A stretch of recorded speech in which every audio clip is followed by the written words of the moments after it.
Marami ngang mga nagtatanong kung maganda daw magbakasyon dito sa Bicol. At may mga nagtatanong rin nga kung magkano yung expenses sa pagpunta rito. At ang iba nga sa inyo tinatanong kung ilang oras ang pagpunta rito. Hey, it's me, Bads Veron. It's another day, another ka-vlog-vlogan.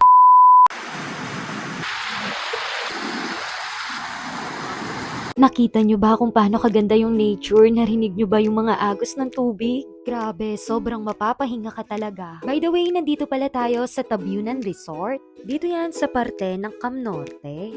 At alam naman natin, pag sinabing Bicol, mas kilala ang Bulkan Mayon. Pero alam nyo ba kung nasan kami ngayon? Medyo malayo-layo pa at mga 4 na oras pa bago makapunta ron. Parang kung taga Pampanga ka, papuntang Baguio. At dahil nandito nga tayo sa parte ng Cam Norte, ang isi-share ko sa inyo yung mga napuntahan namin. At dito nga, maraming ilog at mga falls. At dahil nga sinabi ni tita na maganda raw dito sa Tabunan, dito na kami pumunta. Sa totoo lang, first time ko rin yung makarating dito. Pero nung nakatira pa ako dito, napuntahan ko na yung Manana Falls, Mampurog, Hinipaan, Camp Oliva. At sa araw ngang ito, pampamilya ang outing namin. At saktong-sakto nga dahil weekdays, kami lang yun nandito. Kasama nga ang mga kapatid ni Mama, mga kapatid ko, si Bads Neil at si Nanay Sonia. At masasabi mo na lang talaga, sana bumagal yung oras.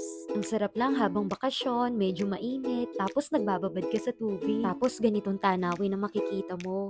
Sa totoo lang, medyo simple pa nga itong napuntahan naming lugar. Pero tamang-tama kung gusto mo talagang magpahinga at mag-relax. Kung makikita ninyo, malinaw at malinis ang tubig. At presko nga kapag ikaw ay nakababad. Wala lang, parang ang sarap lang magmuni-muni habang nakaupo ka, tinitignan mo yung tanawin, yung agos ng tubig. Kaya sa mga nagtatanong sa akin kung maganda magbakasyon dito, syempre ang sagot ko ay opo. Lalo na kung hilig mo talaga ay mga nature. Alam nyo ba, dito sa party namin, napakarami talagang pwedeng pasyalan. Pero syempre, sa bawat pupuntahan, kailangan mo ng pinansyal.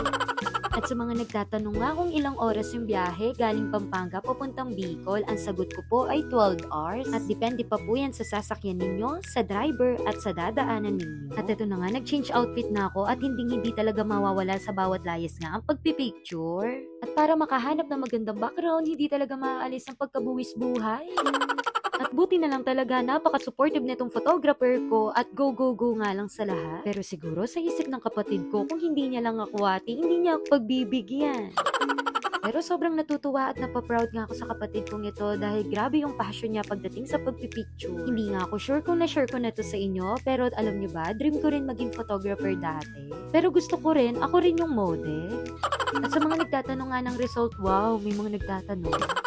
Pinost ko na nga yung result nitong mga picture. Medyo simple nga lang yung pagpapapicture ko dito dahil parang yung katawan ko naghahanap lang ng pahinga at liko. At mga ilang shots nga, eto na, finally! Grabe, sobrang presko! Ang sarap bumalik sa pagkabata. Ang sarap mabuhay, no? Ang sarap mapuntahan, makita at maranasan lahat ng nilikha ng Diyos. Pag sinabi kong masarap mabuhay, hindi ibig sabihin nun wala na tayong problemang nararanasan. Ibig kong sabihin, yung mga problema, lumilipas at nasusurvive natin. Syempre, ayaw rin naman natin ang problema, pero ang sarap lang, no? Yung kapag may pinagdadaanan ka, may dumarating na hindi mo akalain, mga unexpected na sitwasyon, hindi mo alam, blessing in disguise yun. Meron kang mapupulot na aral at mas papatatagin ka nito. Sinasabi ko ang mga ito, hindi dahil perfecto ako o parang marami na akong alam. Nasishare ko ang mga ito dahil tao rin ako na nagkakamali at nagkakasala. Pero nagkakaroon ng reflection and realization kung ano yung dapat gawin. Kaso minsan no, ang hirap. Yung nakuha mo ng magbuset, tapos dun ka palang magkakaroon ng reflection.